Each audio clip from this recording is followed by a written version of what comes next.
ठीक है madam, live कर दीजिए। Good morning, students. In the previous class, we are doing with the Sales of Goods Act 1930, where I have covered all what is meaning of sale, what is agreement to sale, and conditions, warranties, what are the rights of the unpaid seller, कौन होते हैं unpaid seller, ये सब हमने last class में cover किया था। ठीक है, as you know unpaid seller कौन होता है, जिसको पूरा कंसिडरेशन अभी तक monetary consideration in partly terms और इन होली मिला नहीं है। ठीक है, so hello,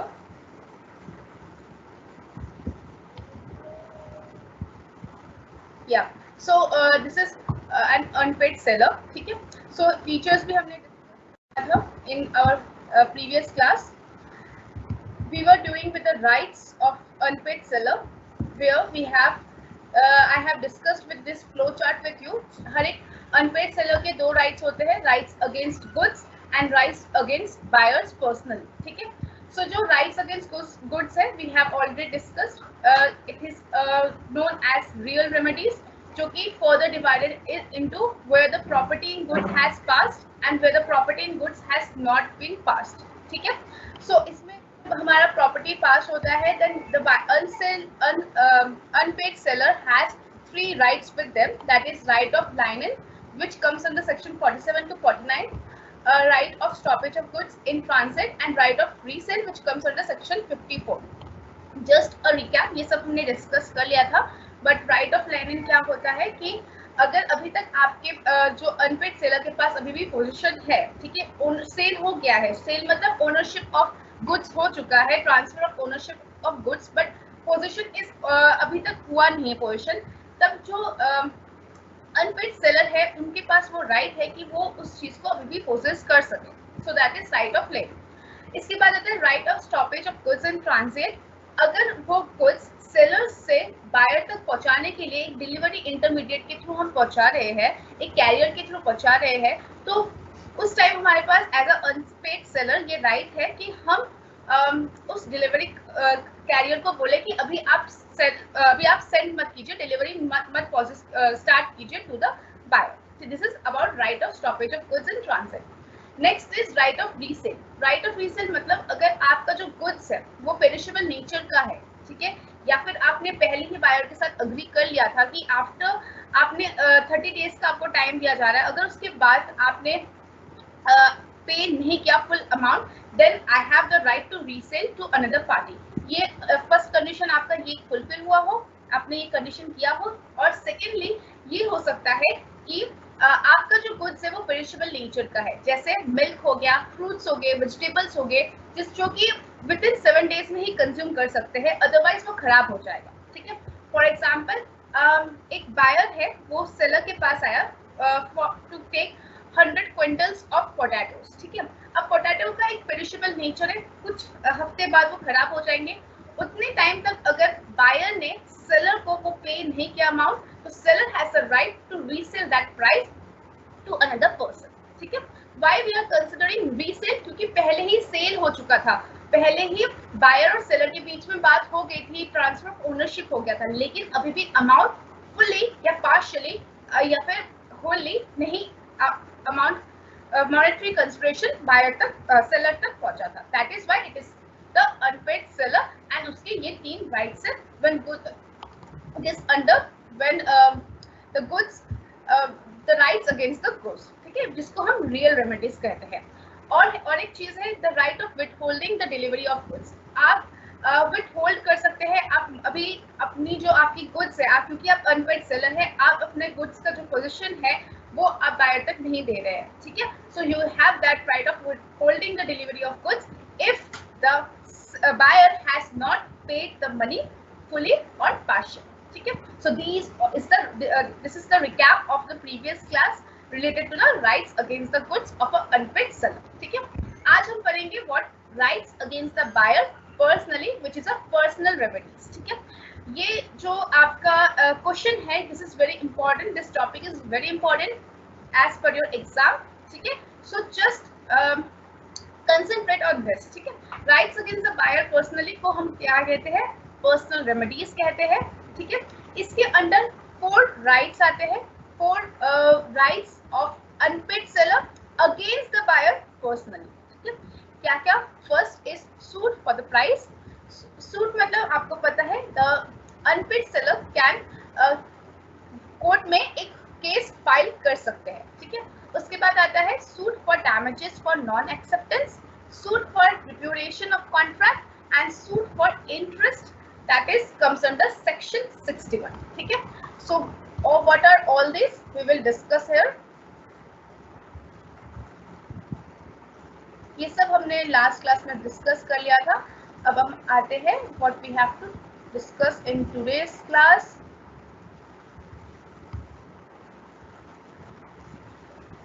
Yes, this is rights of an unpaid seller against the buyer personally. The following rights are also called the personal remedies.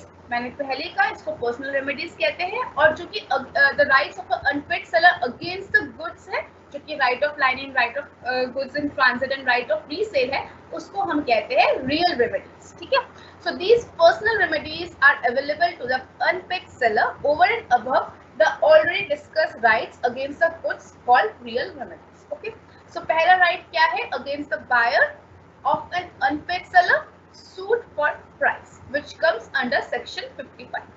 इसमें क्या कहा है? The seller is entitled to sue the buyer for the price of the goods in the following two cases. पहला क्या? As an unpaid seller, first where the property has passed.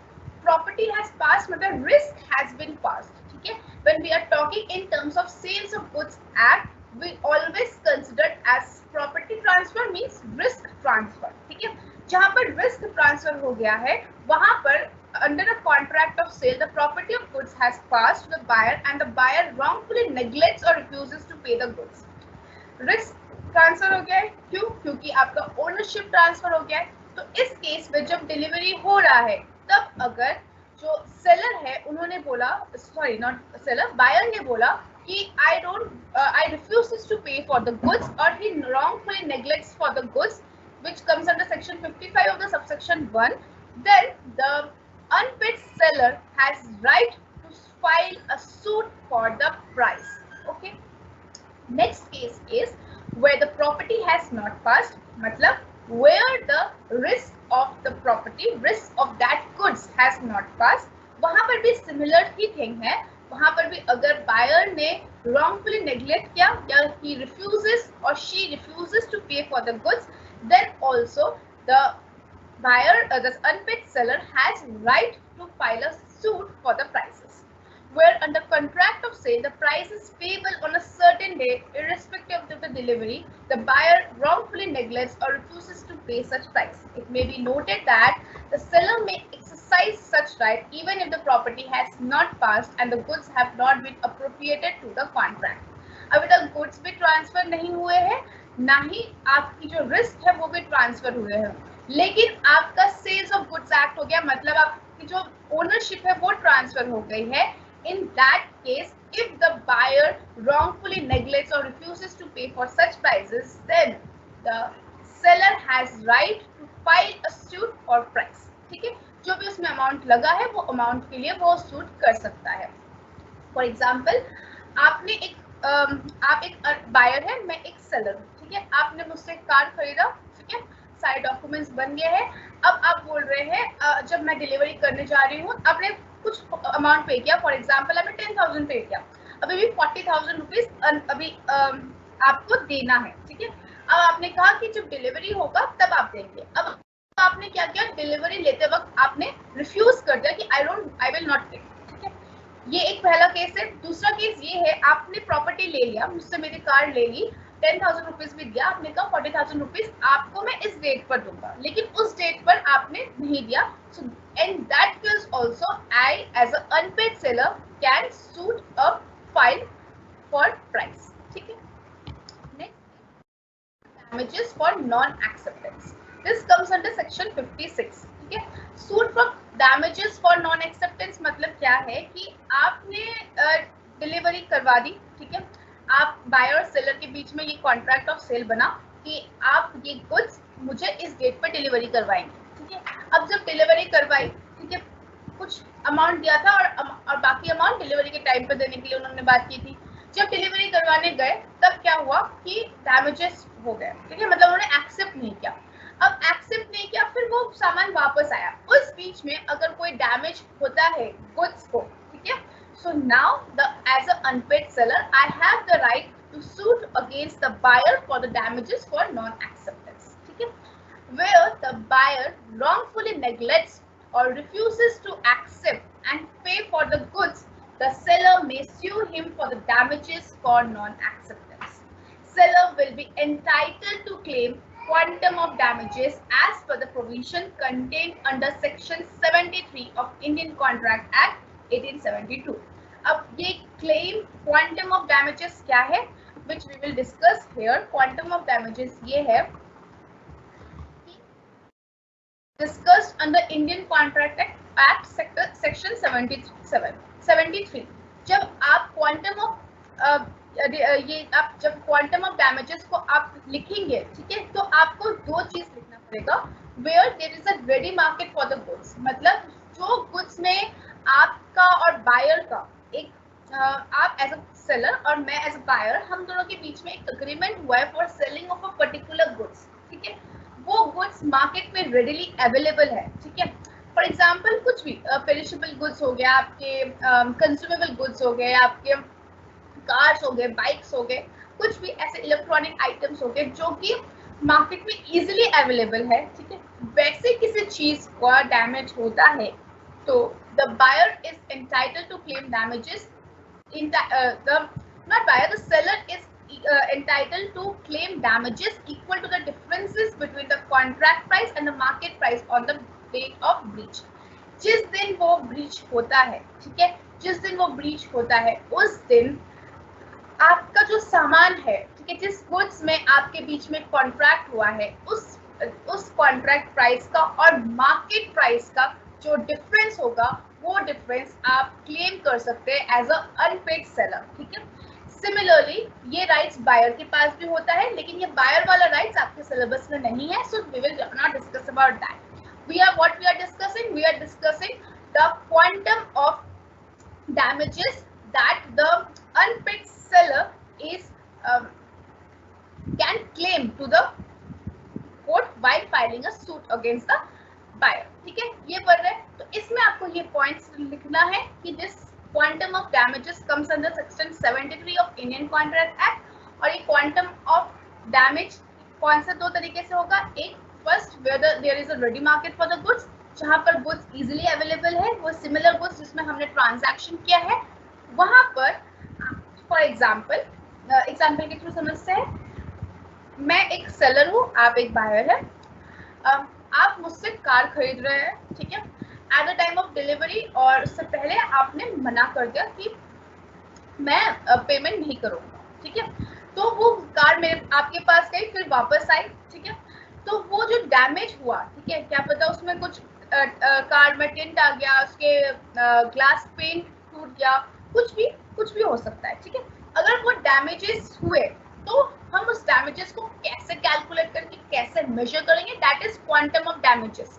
How, वो market, वो goods क्या था, car जो कि easily available है, then what is the damage cost, वो डैमेज का क्वांटम क्या होगा, the difference between the contract price, मतलब जब हमने कॉन्ट्रैक्ट किया वो जो प्राइस और अभी जो प्रिवेलिंग प्राइस है मार्केट का उस कार का, that will be the difference and that I can claim from the buyer and I can file a suit against the damages for such goods, ठीक है। So this is where the goods are available. Next is where the goods do not have a ready market. For example, एक painting है, ठीक है, एक ऐसा painting जो कि उसकी मार्केट इजीली मतलब उसके सेलर बायर्स इजीली अवेलेबल नहीं होते, ठीक है, जिनका इंटरेस्ट होता है पेंटिंग्स खरीदने का, that comes in crores of rupees, वही खरीदते हैं, तो उनका रेडी मार्केट अवेलेबल नहीं है, right. In such cases how we can calculate or how we can measure the quantum of damages. The quantum of damages will depend upon the facts of each particular case. कैसा case है उसी हिसाब से आपका damages calculate होते हैं, ठीक है। So this is about your the quantum of damages, ठीक है। ये जो हमने यहाँ पर क्वांटम ऑफ डैमेजेस पढ़ा, ये क्वांटम ऑफ डैमेजेस क्या हो सकता है उसको अभी हमने डिस्कस किया, ठीक है। So what is suit for damages for non acceptance? अगर आपने एक्सेप्ट नहीं किया और उस बीच में कोई डैमेजेस हुआ आप तक जाने तक, फिर मेरे पास वापस आने तक उस डैमेजेस को मैं क्लेम कर सकता हूँ। आई can suit a file against the buyer for the damages for non-acceptance that comes under section 56. Suit for इसमें एक और चीज आता है, charge for the care and custody of the goods। इसका मतलब ये है, फॉर एग्जाम्पल मैं सेलर हूँ, आप बायर है, आपने मुझसे एक हॉर्स खरीदा, ठीक है।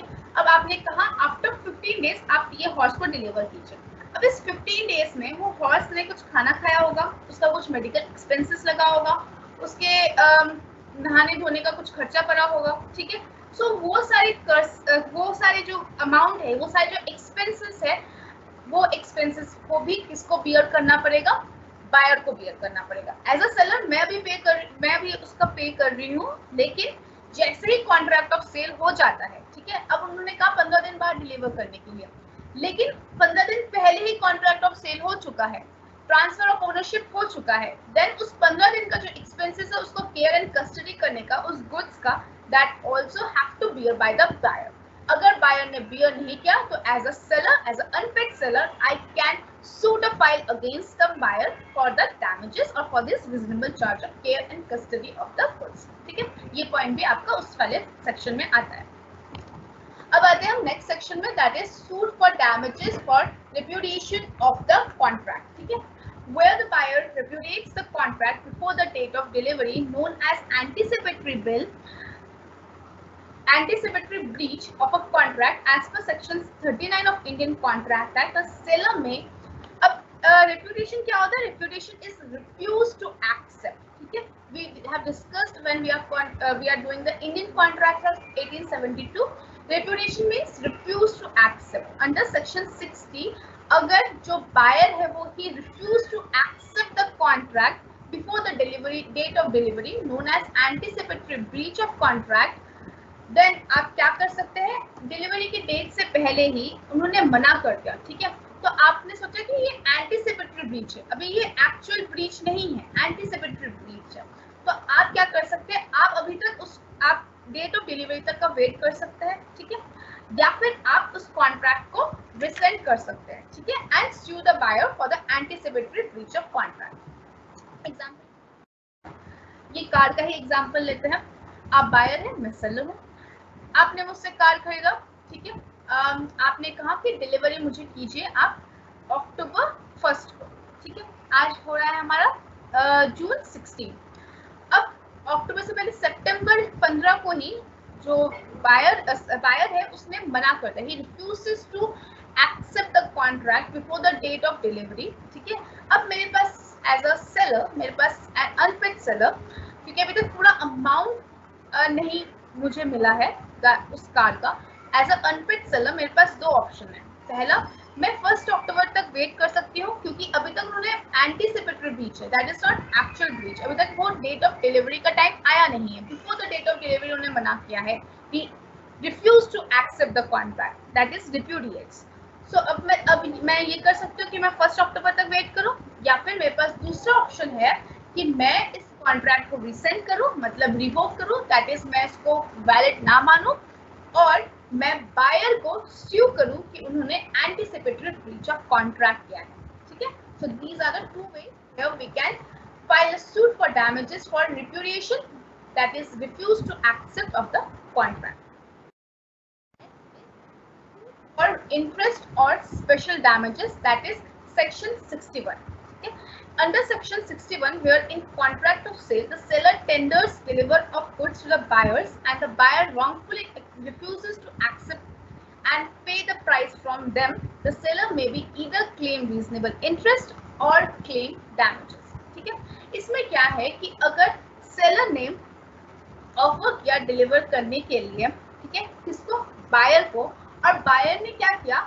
उसको रिफ्यूज कर दिया, wrongfully refuses to accept for the and pay the price for them, seller के पास दो ऑप्शन है, वो जो उस पर रीजनेबल इंटरेस्ट बनता है वो क्लेम कर सकता है, और दूसरा क्लेम फॉर द डैमेजेस। मतलब इसको एग्जांपल के थ्रू समझते हैं। अभी मैंने आपने मुझसे कार खरीदा ऑन 1 जुलाई 2022, ठीक है। आपने कहा कि मैं 1 अक्टूबर 2022 को मैं ये आपको अमाउंट दूंगा, ठीक है। अगर मैंने वो एक्सेप्ट किया एज अ क्रेडिट सेल तो ठीक है, जो क्रेडिट सेल का इंटरेस्ट लगता है वो ठीक है। अदरवाइज अगर मैंने क्रेडिट सेल नहीं सोचा, आपने फिर भी बोला कि 2 मंथ्स बाद आप वो लेंगे, डिलीवरी लेंगे, और आपने नहीं लिया, ठीक है, तो I have also the right to file a suit for the interest or the special damages. These are the special damages, ठीक है। Thus, where he can recover damages, he is not entitled to claim interest. जहां आप damage interest आप file कर रहे हैं for the damages, वहां आप इंटरेस्ट क्लेम नहीं कर सकते। वाइस वर्सा, जहां आप इंटरेस्ट क्लेम कर रहे हैं वहां पर आप डैमेजेस क्लेम नहीं कर सकते, ठीक है। So in the absence of contract to the contrary, the court may award interest on the amount of the price from the date of tender of goods or from the date on which the price was payable, ठीक है। मतलब जिस दिन से price payable था, जब तक वो मिला नहीं, उस पर जो अमाउंट ऑफ इंटरेस्ट बनता है, ठीक है, amount of interest that you have to as a buyer have to pay the seller. That is the this about this section 61, okay। Interest कितने परसेंट होगा, मंथली होगा, क्वार्टरली होगा, किस बेसिस पर होगा, ये कौन डिसाइड करेगा? This is in the description of the court कि ऐसा ये इंटरेस्ट किस मेथड से होगा, कितना परसेंट होगा, वो इंटरेस्ट कौन डिसाइड करेगा? कोर्ट डिसाइड करेगा, ठीक है। So this is all about your suit for interest for the special damages. This brings us to the end of the rights of an unpaid seller, ठीक है। अब ये अनपेड सेलर के rights यहाँ खत्म होते हैं। Now we will move to the next topic which is performance of contract of sale under sales of goods act 1930, okay. Before that, if you have any doubt, just put in the comment box.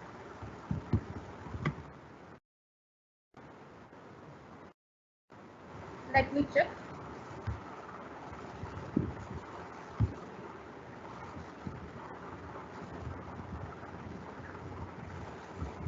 Good morning, everyone.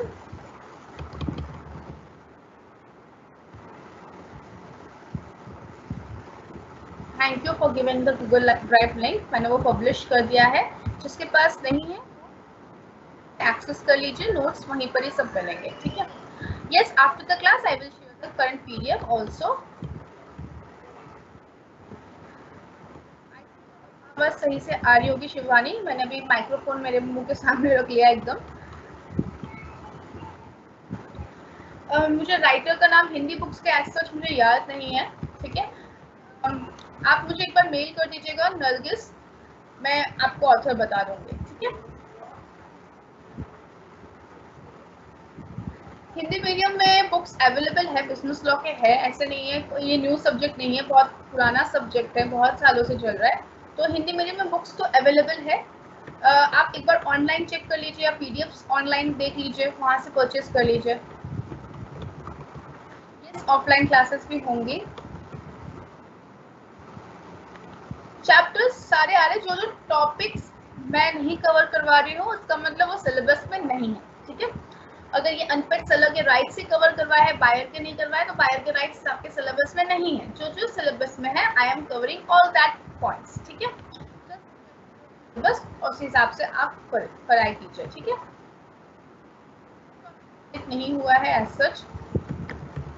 मैं important question exam से पहले नहीं बताऊंगी, मैं during the class में आपको बताती रहती हूँ कौन से इंपॉर्टेंट आपके टॉपिक्स है, ठीक है। Yes, that is arbitrary breach.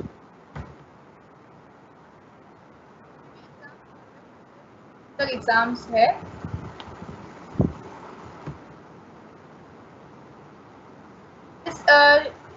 Offline classes का टाइम टेबल आपको मिल जाएगा, उसके हिसाब से आपके डेज पता चल जाएंगे किस दिन आपको आना है, ठीक है। इसके भी इंफॉर्मेशन आपको बिफोर द एग्जाम आपको मिल जाएगा, ठीक है। So now let's move to the next topic, that is performance of contract of sale, ठीक है। This is a very small topic but this is also a important one.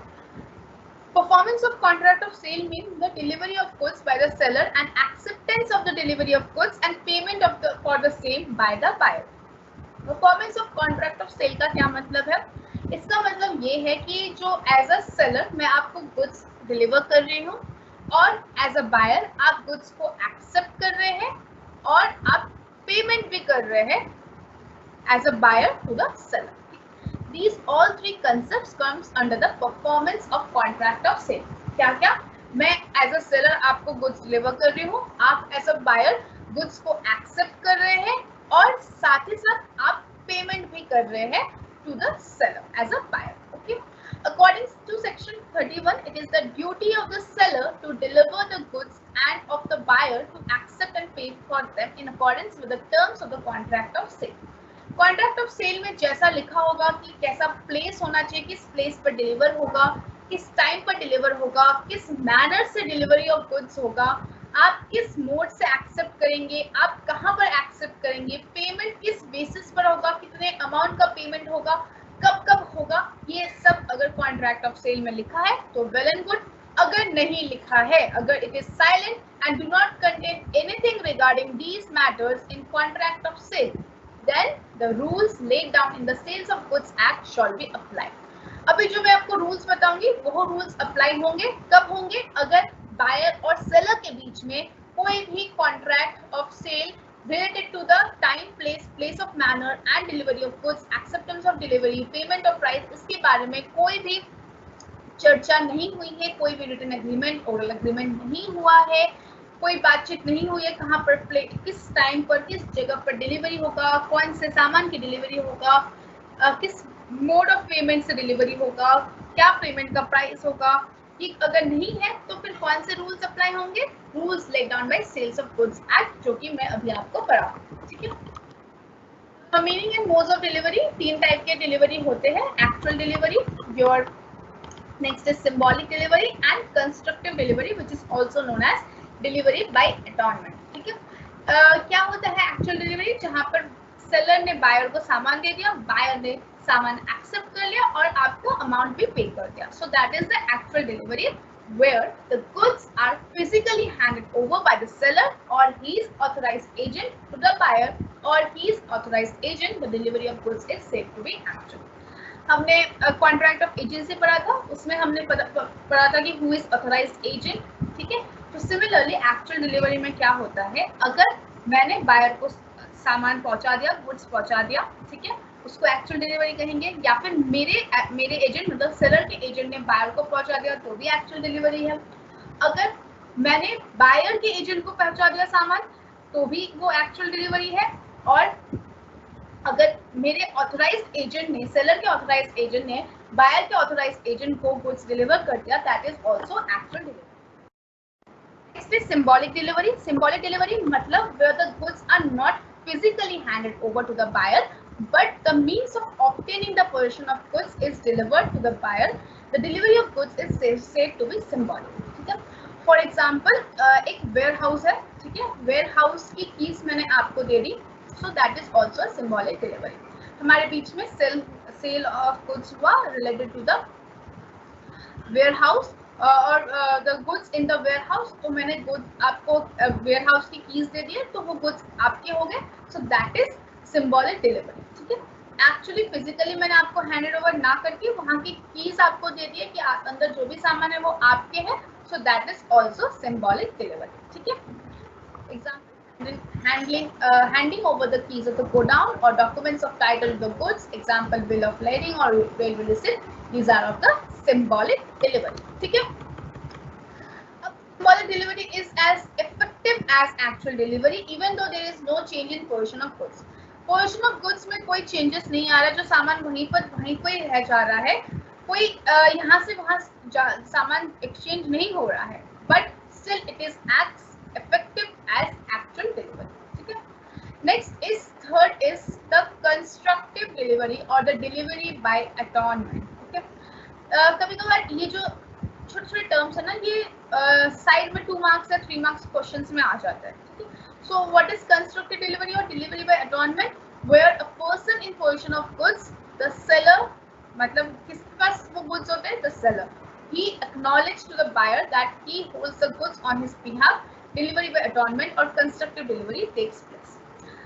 For example, इसको हम आगे भी पढ़ेंगे। फॉर एग्जाम्पल मेरे पास एक car है, ठीक है, फॉर एग्जाम्पल सैंट्रो कार है। अब मेरा एक फ्रेंड है, वो मेरे पास आया और उसने कहा कि मुझे ये 1 महीने के लिए यूज करने के लिए प्लीज मुझे देगा। तो मैंने कहा ठीक है, okay fine, you can take that, I can give that Santro car to him. अब उसी 1 महीने में, फॉर एग्जाम्पल 16 जून है, उसने 16 जुलाई तक के लिए उसने मुझसे वो कार लिया, ठीक, उसके यूज के लिए। अब उसी बीच में हम दोनों के बीच में कोई sale of agree contract of sale नहीं हुआ है, he just take the car for his usage. अब एक थर्ड पर्सन आया, फॉर एग्जांपल 30 जून को, उसने मुझसे बोला कि मुझे आज ही कार चाहिए, आपकी Santro car eight 5 lakh rupees. मुझे लगा कि wow, it's very good deal, ठीक है, बाहर इसका मार्केट प्राइस 3 लाख रुपीज है, मुझे 5 लाख रुपीज में मिल रहा है। So now this is the constructive delivery भाव। अगर अब जो ए है, जो मेरा फ्रेंड है, उसको तो मैंने 1 महीने के लिए दिया हुआ था, तो अब उसने ये बोला ठीक है, आप जो अभी जो थर्ड पार्टी है, फॉर एग्जाम्पल राम, ठीक है, राम थर्ड पार्टी है, राम को बोला कि 15 दिन बाद मैं आपको ये कार आपको दे दूंगा, अभी तो मैं यूज कर रहा हूँ, लेकिन इस गुड्स का जो ओनरशिप है वो आपके पास ही है। So that is a constructive delivery और delivery by attornment, where a person in possession of the goods of the seller. मेरा जो सामान है वो किसने, मैं सेलर हूँ, मेरा सामान किसी और ने पोजेस किया था, उसने एक्नॉलेज कर दिया किसको, बायर को। बायर कौन है, Ram, he is holding the goods on his behalf, delivery by atonement or constructive delivery takes place, ठीक है। so this is about constructive delivery or delivery by atonement, ठीक है।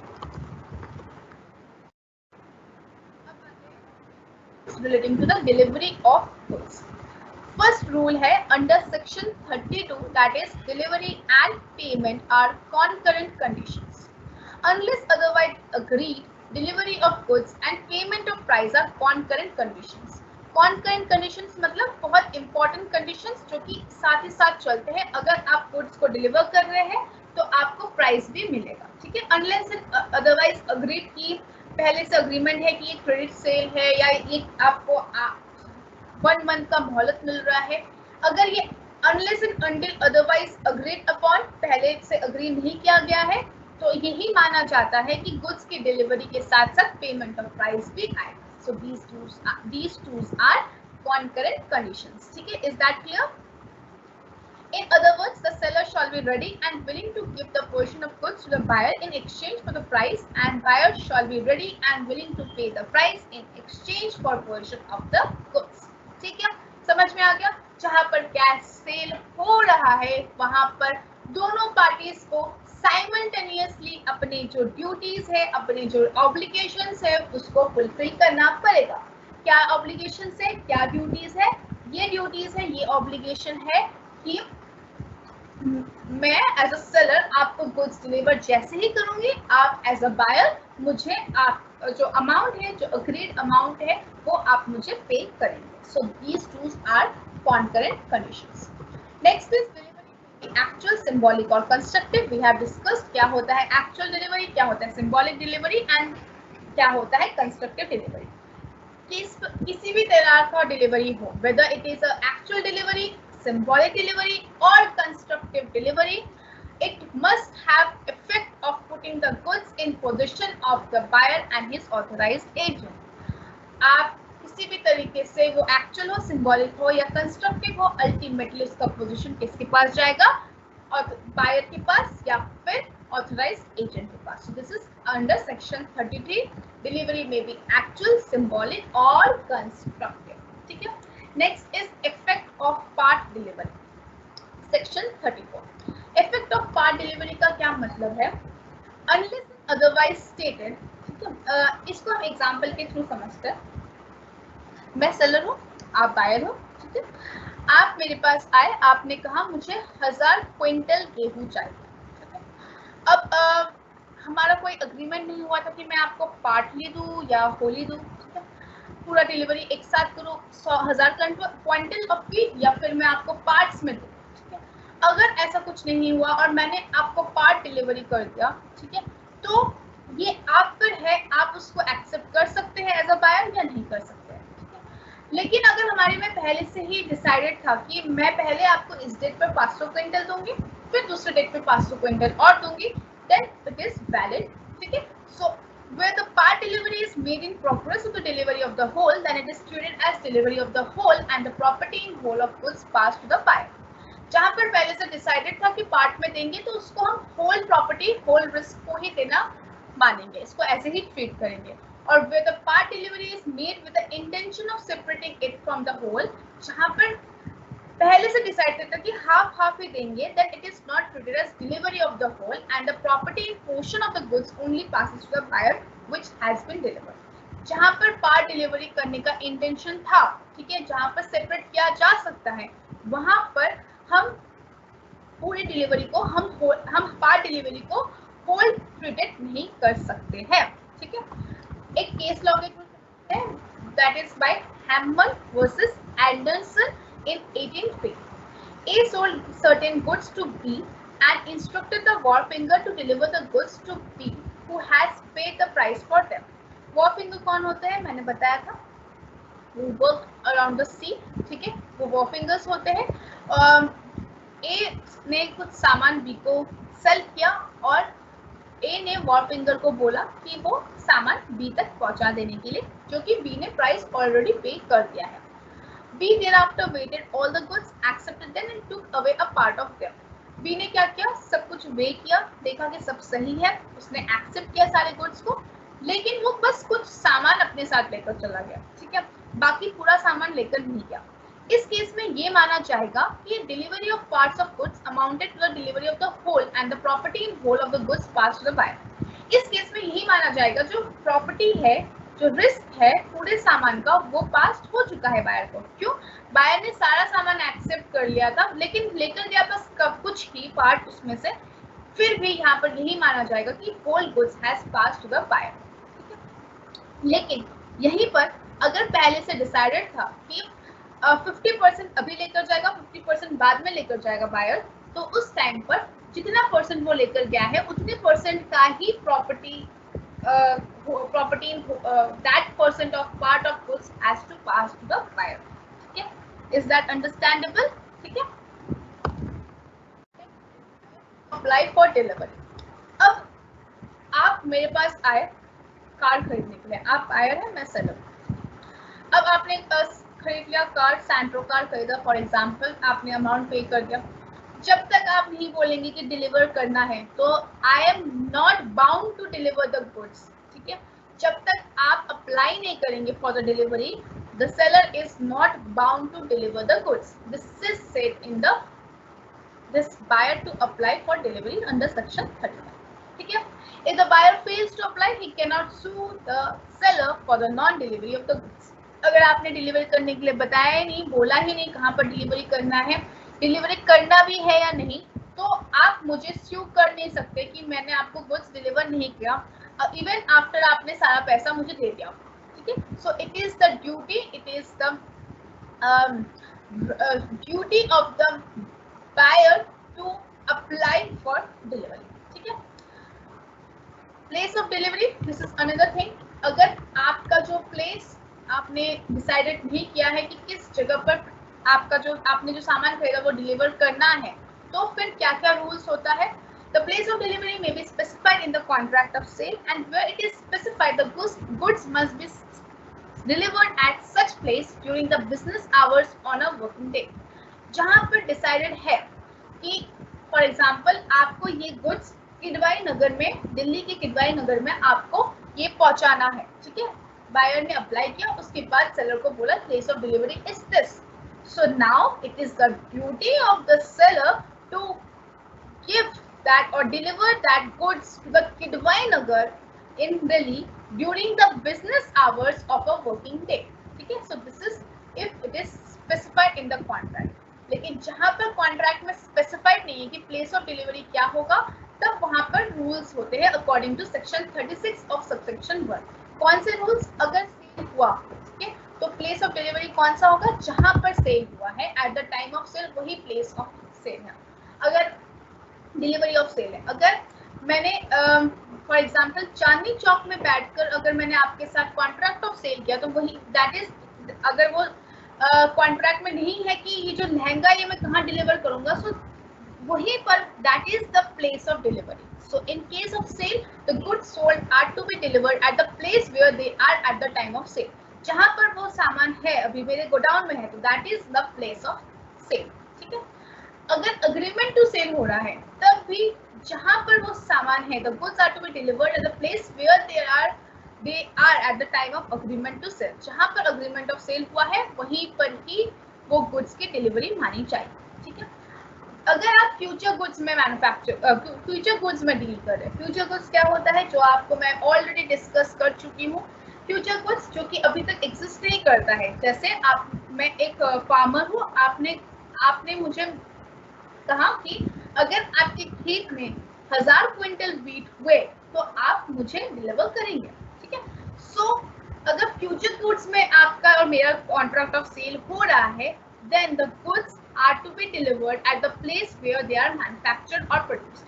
जहाँ पर वो खेत उग रहा है, अगर कॉन्ट्रैक्ट में लिखा हुआ नहीं है कहाँ पर मुझे वो 1000 क्विंटल देना है, तो जहाँ पर वो मैन्युफैक्चर हो रहा है, जहाँ पर वो फ्यूचर गुड्स प्रोड्यूस हो रहा है, that will be considered as the place of delivery. ठीक है. So this is section 36 of subsection 1 for delivery of goods. अब किस टाइम पर डिलीवरी करना है? अगर बता दिया गया है कॉन्ट्रैक्ट में कि इस टाइम पर डिलीवरी होगा, पर्टिकुलर डेट टाइम बता दिया है, तो उसी टाइम पर आपको डिलीवर करना है. लेकिन अगर no time for delivery is fixed in the contract, the seller is bound to deliver within a reasonable time. अब ये रीजनेबल टाइम क्या होता है? Reasonable time is a question of fact. जैसा सिचुएशन होगा उसी के हिसाब से आपका रीजनेबल टाइम माना जाएगा. ठीक है. फॉर एग्जाम्पल, मैं एक टेलर के पास गई, मैंने एक सूट सिलवाना था, मैंने उनको बोला कि ये सूट आप सिलकर दे दीजिए. उन्होंने कहा ठीक है, आप पेमेंट कर दीजिए. मैंने पेमेंट कर दिया और उन्होंने कहा कि ठीक है, 5 डेज में, विद इन 5-6 दिन में मैं आपको आपका सूट बना के दे दूंगा. ठीक है. तो 5 दिन 6 दिन हो गए, अभी तक उन्होंने दिया नहीं. मैं पूछने गई, उन्होंने दिया नहीं. फिर 1 महीना हो गया. ठीक है. अब 1 महीना क्या रीजनेबल टाइम है? ये डिपेंड करता है इस फैक्ट पर कि वो एक बिजिएस्ट टेलर है या एक नॉर्मल टेलर है. ठीक है.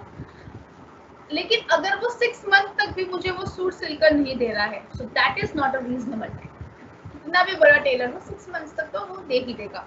So the reasonable time comes in question when it is about the fact. किस फैक्ट पर है, किस क्वेश्चन पर है, किस चीज पर वो कुछ का कॉन्ट्रैक्ट हुआ है, इस पर डिपेंड करता है कि रीजनेबल टाइम क्या है. ठीक है. So if there is no time for delivery is fixed in the contract, the seller is bound to deliver them within a reasonable time. ठीक है. अगर आप पेरिशेबल गुड्स में डील कर रहे हैं तो उसको deliver with in reasonable time, मतलब जब तक वो खराब नहीं हो रहा है, खराब होने से जब तक वो सही है, एकदम परफेक्ट, उतने टाइम पर डिलीवर करना ही आपकी रिस्पॉन्सिबिलिटी है एज अ सेलर. ठीक है. Position of a third party. अब वही जो मैंने आपको कंस्ट्रक्टिव डिलीवरी में मैंने समझाया था, वही एग्जांपल इसमें आएगा कि अगर मेरे कोई सेंट्रो कार है, एक थर्ड, मैंने अपनी फ्रेंड को दिया, थर्ड पार्टी आया, थर्ड पार्टी ने अभी ही इमीडिएटली मुझसे डिलीवरी मांगा, तो द पर्सन जिसको मैंने वो कार दिया था, जिसकी पोजीशन में है, he acknowledged the buyer that he holds the goods on his behalf, on the seller's behalf, और जैसे ही वो सोल्ड हो जाएगा वो उसको ट्रांसफर कर देगा वो गुड. ठीक है. So that is goods in possession of a third party. जो कंस्ट्रक्टिव डिलीवरी में जो मैंने एग्जांपल दिया, that comes under this goods in possession of a third party. ठीक है. Delivery which comes under section 36 of subsection 5. अब आप यहाँ पर पूछेंगे कि मैम इसमें सेक्शन लिखना जरूरी है? यस, इस वाले क्वेश्चन में सेक्शन लिखना बहुत जरूरी है. अगर आप सेक्शन नहीं लिखेंगे तो आपके मार्क्स डिडक्ट होंगे, पर्टिकुलरली इस क्वेश्चन में. ठीक है. अगर ये क्वेश्चन आ रहा है तो इसमें आपको सेक्शन लिखना बहुत इंपॉर्टेंट है. ठीक है. बाकी सब में आप सेक्शंस को इतना वो नहीं कर सकते, लेकिन जिसमें मैंने कहा है सेक्शन लिखना है, उसमें सेक्शन लिखना बहुत इंपॉर्टेंट है. ठीक है. Now comes the expenses of delivery under section 36 of subsection 5. In the absence of a contract to the contrary, the expenses of putting the goods into a deliverable state must be borne by the seller. But all the expenses of obtaining the delivery of goods must be borne by the buyer. अब इसका जो है point उसको मैं example के through समझाती हूँ. For example आप बायर है, मैं सेलर हूँ, आप मुझसे सेकेंड हैंड कार खरीद रहे हैं. अब वो कार डिलीवरेबल स्टेट पर नहीं है, मतलब आप एज अ बायर को अपने घर तक लेकर नहीं जा पाएंगे, ऐसे स्टेट में नहीं है. मतलब उसकी जो चारों टायर्स है वो पूरे रगड़े हुए हैं, पूरा पंचर्ड है, खराब है. सो ये सेलर की ड्यूटी है और कि वो चारों टायर्स ठीक करके बायर को दे, एक डिलीवरेबल स्टेट पे पहुंचाए. और वो जो 4 टायर्स ठीक करने का, वो डिलीवरेबल स्टेट में करने का जो एक्सपेंसेस है वो कौन बोर्न करेगा? वो सेलर बोर्न करेगा. तो in absence of a contract to the contrary, the expenses of putting the goods into the deliverable state must be borne by the seller. ठीक है. लेकिन इसके अलावा सारे बाकी जो एक्सपेंसेस है डिलीवरी करने का वो कौन बोर्न करेगा? वो बायर. ठीक है. So this is about expenses of delivery under section 36 of subsection 5. ठीक है. अब आते हैं हम नेक्स्ट पॉइंट पर, that is delivery of wrong quantity. अब रॉन्ग क्वांटिटी क्या हो सकता है? या तो आपको कम क्वांटिटी दे दिया गया हो, या तो आपको ज्यादा क्वांटिटी डिलीवर कर दिया गया हो, या फिर आपको कोई मिक्स्ड क्वांटिटी डिलीवर कर दिया हो. फॉर एग्जांपल आपने मुझसे मैं आपका सेलर हूँ, आप बायर. ठीक है. आपने एज अ बायर मुझसे 1000 क्विंटल एमपी के गेहूं मंगवाए. ठीक है, परचेज. अब मैं आपको जब डिलीवरी कर रही हूँ, इधर मैं आपको 900 डिलीवरी कर रही हूँ, 900 क्विंटल. ठीक है, ये केस हो सकता है. दूसरा केस ये हो सकता है मैं आपको 1100 क्विंटल ऑफ व्हीट में आपको डिलीवर कर रही हूँ. ठीक है. या फिर ये हो सकता है मैं आपको 1000 क्विंटल तो डिलीवर कर रही हूँ, लेकिन एमपी के गेहूं नहीं, एमपी के साथ कोई और लोकल गेहूं को मिक्स करके मैं आपको पहुंचा रही हूँ. ठीक है.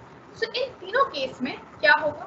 अगर शॉर्ट डिलीवरी हो रही है, मतलब मैं आपको कम क्वांटिटी दे रही हूँ as agreed, as contracted, then आपके पास एज अ बायर ये आपके पास राइट है टू रिजेक्ट द गुड्स. आप पूरे गुड्स को रिजेक्ट कर सकते हैं, या फिर आप एक्सेप्ट कर सकते हैं गुड्स और आप 900 क्विंटल का ही प्राइस देंगे, आप बाकी 100 क्विंटल का प्राइस नहीं देंगे. So these two rights you have as a buyer. ठीक है. अब नेक्स्ट है, मैंने आपको एक्सेस में डिलीवर कर दिया. अगर एक्सेस में डिलीवर कर दिया, 1100 क्विंटल दे दिया इंस्टेड ऑफ 1000 क्विंटल जो कि कॉन्ट्रैक्ट हुआ था, तो आपके पास फिर से 3 आपके पास ऑप्शन है. फर्स्ट, आप पूरे गुड्स को रिजेक्ट कर सकते हैं. ठीक है. आप पूरे 1100 क्विंटल को रिजेक्ट कर सकते हैं, या फिर आप 1000 क्विंटल को एक्सेप्ट कर सकते हैं और 100 क्विंटल को आप वापस कर सकते हैं. ठीक है. और थर्ड क्या है ऑप्शन? आप पूरे 1100 क्विंटल को आप एक्सेप्ट कर रहे हैं और आप 100 क्विंटल का जो पैसा है वो आप एक्सेस में सेलर को दे रहे हैं. तो these three options are available to the buyer. ठीक है. डिलीवरी करवा रहे हैं, मतलब जो क्वालिटी या जो क्वांटिटी आपने बोला था देने के लिए, कॉन्ट्रैक्ट हुआ था, उससे डिफरेंट कुछ आया है. Where the seller delivers goods of different description mixed with the contracted goods. तो बायर के पास क्या क्या ऑप्शंस है? फर्स्ट ऑप्शन, आप पूरे चीज को रिजेक्ट कर सकते हैं, या फिर आप जितने चीज को आपने कॉन्ट्रैक्ट किया था वो एक्सेप्ट कीजिए और बाकी रिजेक्ट कीजिए. फॉर एग्जांपल वो 1000 क्विंटल में से 400 क्विंटल की बोरिया लोकल क्वांटिटी की थे और 600 क्विंटल एमपी के गेहूं थे. आप पूरे 600 एमपी के ले सकते हैं और 400 आप रिजेक्ट कर सकते हैं, या फिर आप पूरे कंसाइनमेंट को रिजेक्ट कर सकते हैं. सो this is about when your delivery is in excess, short और मिक्स्ड. ठीक है. The next point, that is installment deliveries. This comes under section 38. Okay. Unless otherwise agreed, the buyer of the goods is not bound to accept delivery thereof by installments. Installments में अगर पहले से आपका contract हुआ है between buyer and seller कि installments में agreement होगा तो ठीक है. अदरवाइज अगर नहीं हुआ तो क्या होगा? However, the parties so agreed, then only goods may be delivered by the installments. अगर नहीं हुआ, अगर ऐसा नहीं है, where there is a contract of sale of goods to be delivered by stated installments, which are to be separately paid for, and the seller or the buyer commits breach of contract as to one or more installments, this raises a question as to whether such a breach would constitute a breach of whole contract or only part of it. ठीक है. तो इसमें क्या कहा गया है? अगर तो आपके इंस्टॉलमेंट्स में डिलीवर हो रहा तो ठीक है, और अगर ऐसा कुछ कॉन्ट्रैक्ट बना है कि फॉर एग्जांपल 1000 क्विंटल्स का था ऐसा कॉन्ट्रैक्ट था आपके और मेरे बीच में एज अ बायर सेलर कि मैं आपको 100 क्विंटल आपको दूंगी, इंस्टॉलमेंट्स में आपको गुड्स दूंगी, आप इंस्टॉलमेंट में अमाउंट पे करेंगे। अब मैंने आपको 100 क्विंटल्स फर्स्ट दिए, आपने उसका अमाउंट मुझे पे कर दिया। फिर नेक्स्ट 100 क्विंटल जब मैंने डिलीवर किया तब आपने अमाउंट पे नहीं किया। फिर नेक्स्ट क्विंटल मैंने जब आपको 100 क्विंटल दे दिया तब फिर से आपने अमाउंट पेमेंट नहीं किया। अब इसको क्या हम ब्रीच ऑफ कॉन्ट्रैक्ट कह सकते हैं? इसका हमारा आंसर ये है कि अकॉर्डिंग टू सेक्शन 38 और subsection 2 it depends upon the terms of the contract and circumstances of the case. कैसा टर्म्स है कॉन्ट्रैक्ट और सर्कमस्टेंसेस क्या है डिपेंड करता है।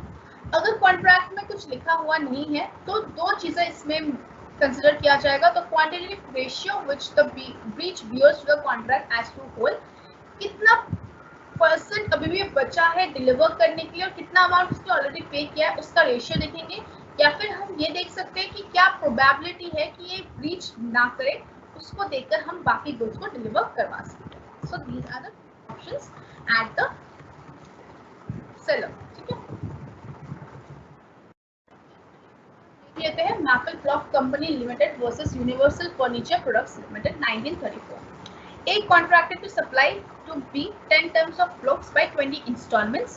The first 16 installments were satisfactory, but the 16th installment was defective. 15 instalment तक तो सही था, 15 इंस्टॉलमेंट दे रहे थे, पैसे भी उनको मिल रहे थे, लेकिन जैसे ही 16 इंस्टॉलमेंट जब वो देने गया तब उसको पता चला कि वो डिफेक्टिव है, जो सामान है वो डिफेक्टिव है। However, the remaining 4 installments were again satisfactory. बाकी चारों सही थे, only the 16th installment was defective. अब ये माना गया the buyer could not reject the whole contract as there was no probability of default being repeated. अब जो बायर है उसके पास यहाँ पर वो पूरे कॉन्ट्रैक्ट को कैंसिल नहीं कर सकता और रिजेक्ट नहीं कर सकता क्योंकि there was no probability of default being repeated. ठीक है, लास्ट पॉइंट पर that is delivery to carrier और पॉट फाइंडर। अगर आप कैरियर को डिलीवर कर रहे हैं अंडर सेक्शन 39 देन आपके पास क्या राइट्स एंड ड्यूटीज है। Where the seller is authorized or required to send the goods to the buyer, delivery of goods to a carrier, whether named by the buyer or not, for the purpose of transmission to the buyer of the delivery of goods to a wharfinger for safe custody is a prima facie deemed to be a delivery of the goods to the buyer. Prima facie मतलब that is the main condition. ठीक है, इसमें दो duties दिए गए हैं seller के। दो ड्यूटीज क्या है? Duty to make a contract with the carrier और द वॉरफिंगर। सेलर की ये ड्यूटी है कि वो कैरियर के साथ या वॉरफिंगर के साथ ये एक कॉन्ट्रैक्ट बनाए फॉर द सेफ ट्रांसमिशन और the custody of the goods as may be reasonable keeping in view the nature of the goods and other circumstances of the case. अगर सेलर ने ऐसा कोई कॉन्ट्रैक्ट नहीं बनाया तो बायर रिफ्यूज कर सकता है उस डिलीवरी को एक्सेप्ट करने। ठीक है, and the seller hold the seller is liable for damages. जब आप एक कैरियर के थ्रू डिलीवरी करवा रहे हैं या फिर वॉरफिंगर के थ्रू डिलीवर करवा रहे हैं, मतलब थ्रू सी रूट आप डिलीवर करवा रहे हैं टू द बायर, देन आपको वॉरफिंगर या कैरियर के साथ एज अ सेलर एक कॉन्ट्रैक्ट करना बहुत जरूरी है। अगर कि आप उसको सेफ ट्रांसमिशन से लेकर जाएंगे, आप उसको सही कस्टडी में रहेंगे as per the nature of the goods. लेकिन अगर आपने ऐसा कोई कॉन्ट्रैक्ट नहीं किया सेलर के साथ, कैरियर के साथ एज अ सेलर, देन जो बायर है उसके पास ये राइट है कि अगर जो सामान है वो डैमेज्ड मिले तो वो डिलीवरी नहीं ले सकता है and the seller is liable for the damages. क्या है? To intimate the buyer in time to enable them to insure the goods. Buyer को ये इनेबल करना कि वो गुड्स को इंश्योर करे। ठीक है, ये किसकी ड्यूटी है? सेलर की ड्यूटी है, बायर को पता है। In time, where the goods are sent by route involving sea transit and it is usual to insure the goods, the seller must intimate the buyer in time to get the goods insured during the sea transit. But if the seller fails to do so and the goods gets damaged during the transit, the seller has to bear the risk from the same. अगर seller ने buyer को बोला नहीं कि ensure कर लीजिए, when he is giving the goods, transferring the goods from a sea route, अगर buyer को उसने इंटीमेट नहीं किया कि आप इंश्योर कीजिए और उस बीच में डैमेज हो गया in the transit, then the risk the seller has to bear the risk for the same. ठीक है, लास्ट पॉइंट ये है liability of a buyer for neglecting or refusing to take the delivery of goods. This comes under section 44. Where the seller is willing to deliver and requests the buyer to take the delivery, but the buyer does not take the delivery within a reasonable time, he becomes liable to the seller to pay any loss resulting from the buyer's neglect or refusal to take the delivery of the goods and to pay reasonable expenses for care and custody of the goods. इसमें ये कहा गया है कि जब buyer ने सामान खरीद लिया और वो गुड्स देने से मना कर रहा है, नेग्लेक्ट कर रहा है, अभी नहीं बाद में, अभी नहीं बाद में, तब अगर कोई भी डैमेज होता है गुड्स में, ठीक है, तो that will be bear by the buyer. और अगर कोई भी रीजनेबल एक्सपेंसेस खर्च हो रहा है, लग रहा है सेलर को for the care and custody of the goods, then it is also have to be bear by the buyer. So this is the liability of the buyer for neglecting or refusing to take the delivery of goods. Okay? So this is all about the performance of contractor. यहाँ पर कुछ questions है, just go through them. कुछ examples है, कुछ case studies है, ये case study है, यहाँ पर एक case study है, 2 case study, इसको पढ़ लीजिए। तो section लिखा हुआ है, section के अंदर इस चीज को read कर लीजिए। This makes the you to revise the whole thing. ठीक है? Any doubts you have?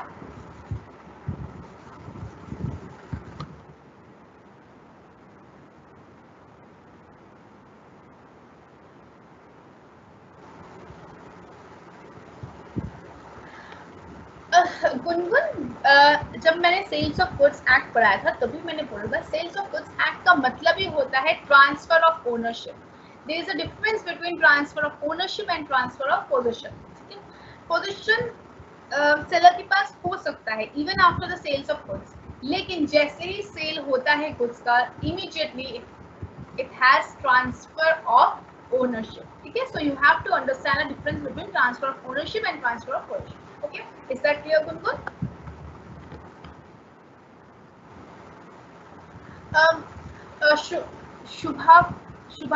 शुभांकृत, nice name. शुभांकृत, जो आपके 10 इयर्स है बाय शिवदास, वो आप एज अ रेफरेंस रख सकते हैं। ठीक है, आप जस्ट एग्जाम से पहले 2 दिन आप उसके क्वेश्चंस देख सकते हैं, लेकिन आंसर्स उसमें से रेफर मत कीजिए। आंसर इधर from my notes, from SL notes और फ्रॉम अच्छे रेप्यूटेड बुक्स से ही रेफर कीजिए, क्योंकि उसमें आंसर्स बहुत वेग तरीके से दिया जाता है। So don't consider that. आप उसको रिवीजन के लिए रखिए, उसमें से अच्छे अच्छे क्वेश्चंस होते हैं, उस क्वेश्चंस को एक्सट्रैक्ट कीजिए, that will be very beneficial. But उसको सिर्फ आप एज अ स्टडी मटेरियल मत रखिए। I have already provided in my PPTs. ठीक है, जो पीपीटीज मैंने आपके गूगल ड्राइव में दिया है, उस पीपीटीज में मैंने प्रोवाइड किया हुआ है स्टार्टिंग के 4-5 स्लाइड में कि आपके सिलेबस क्या क्या है। ठीक है, so just stick to your syllabus. कहीं से भी पढ़िए, आप सीए के बुक से पढ़ रहे, सीएस के बुक से पढ़ रहे, किसी भी बुक से पढ़ रहे, लेकिन just stick to your syllabus. इतना ज्यादा कुछ जो नहीं है आपके सिलेबस में वो मत पढ़िए। ठीक है,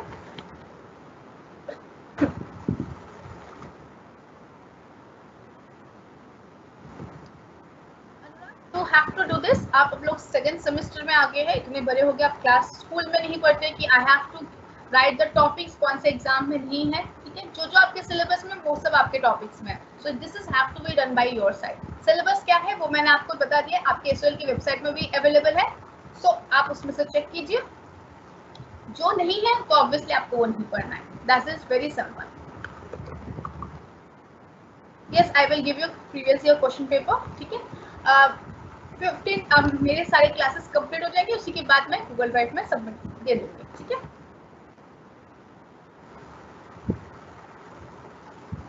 yes, that is actually good Akash.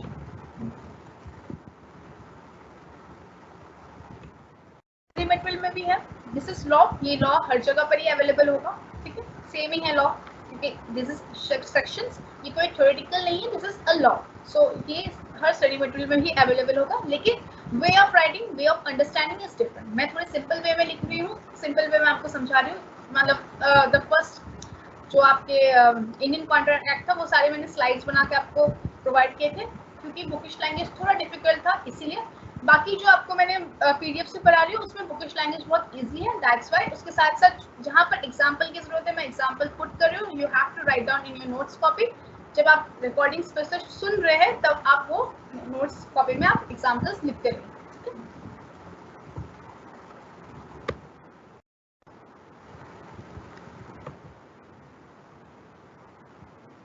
Constructive delivery Rinki and अंकित, आप दोनों समझिए कंस्ट्रक्टिव डिलीवरी क्या होता है, ठीक है, ध्यान से समझिए। मेरे पास एक सैंट्रो कार है, ठीक है, मेरा फ्रेंड आया मेरे पास, उसने बोला कि मुझे ये 1 महीने के लिए चाहिए, ठीक है, फॉर हिज यूज। मैंने उसको सेल नहीं किया, यहाँ पर कोई सेल ऑफ कॉन्ट्रैक्ट नहीं हुआ है। Now what I can do, I can giving him my car for 1 month, ठीक है। अब इस बीच में मेरे पास राम आए, उन्होंने बोला कि मुझे आपकी सैंट्रो कार चाहिए फॉर 5 लाख रुपीज, मैं आपसे खरीदना चाहता हूँ। अब जो जो मुझे लगा डील बहुत अच्छा डील है, 5 लाख रुपीज तो मेरा मार्केट प्राइस भी नहीं है, तो मैंने कहा okay fine, I am ready to sell the goods, but ये जो कार है वो अभी मैंने अपने दोस्त को दिया है। तो अब कंस्ट्रक्टिव डिलीवरी कब होगा, जब मेरा दोस्त जो अभी जो बायर है उसको बताएगा, उसको एक्नॉलेज करेगा कि yes the goods is in my position now, अभी मेरे पास है, लेकिन जैसे ही आपके ये जो कॉन्ट्रैक्ट है, सेल ऑफ कॉन्ट्रैक्ट एक्ट हो जाएगा, तभी मैं आपको ये गुड्स आप तक पहुंचा दूंगा। So that is a constructive delivery, ठीक है, और डिलीवरी बाय अटॉर्नमेंट, ठीक है। Is that clear Rinki and Rajni? ऐसे ही similarly Rajni, Rinki and Ankit, railway receipt का भी कंसेप्ट सिमिलर टाइप का ही होता है, ठीक है। This is one of the example of this constructive delivery. By the end of this, by the first week of July, आपके ऑफलाइन क्लासेस होंगे। Yes, yes. SM Shukla writer is also good. Author वो author भी बहुत अच्छे हैं. You can refer from that. ठीक है Nargis? XP Sahani or your SM Shukla, both the books are good. I have read that also. You can refer that. Place of delivery means the delivery of goods be delivered. Obviously, place of delivery जहाँ पर किस जगह पर वो product deliver होगा, ठीक है।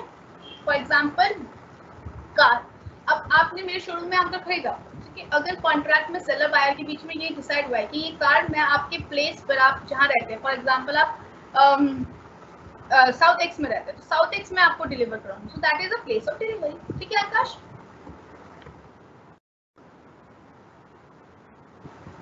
Nargis, then आपको जो जो पार्ट जिस नेट से जहाँ से मिल रहा है, you have to take it that from that portion, ठीक है। फर्स्ट सेमेस्टर का रिजल्ट जल्दी आ जाएगा,